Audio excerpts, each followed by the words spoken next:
താങ്കൾ എങ്ങനെ പൈസക്കാരനായതെന്ന് അറിയാൻ ഒരു ആഗ്രഹം. അതിനെന്താ, ഞാൻ എന്റെ സ്റ്റോറി പറയാലോ. തള്ളു പോലെ ഉണ്ടാവും, പക്ഷെ സത്യ. നിങ്ങൾ ആദ്യമായിട്ട് ഗൾഫിൽ വന്നത്? ഞാൻ 1999 എനിക്ക് തോന്നുന്നത് ഞാൻ ആദ്യ പ്രവാസിന്ന്. എങ്ങനെയുണ്ടായിരുന്നു പ്രവാസ ജീവിതം? എനിക്ക് എന്തോ ഭാഗ്യം ഉണ്ടായിരുന്നു. കാരണം ഞാൻ വന്നിട്ട് ഒരു 2 മാസത്തിൽ തന്നെ 300 ഒട്ടകത്തിനെ വാങ്ങി. അല്ല, ഒട്ടകത്തിന്റെ അത്രക്ക് ഇഷ്ടായിരുന്നോ? പറഞ്ഞാ വിശ്വസിക്കൂല.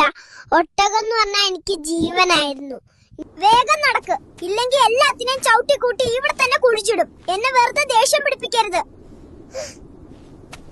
അപ്പൊ താമസമൊക്കെ വില്ലകളും ഫ്ലാറ്റിലും ആയിരിക്കുമല്ലോ? അതെ, എനിക്ക് 35 വില്ലാസും 15 ഫ്ലാറ്റൊക്കെ ഉണ്ടായിരുന്നു അക്കാലത്ത്.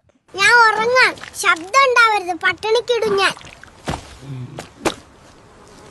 അപ്പൊ ഭക്ഷണമൊക്കെ പലതരം ഉണ്ടാവുമല്ലോ? പിന്നെ പറയണോ, രാവിലെ 100 വിഭവം, ഉച്ചക്ക് 40 വിഭവം, രാത്രിയും 100 വിഭവം.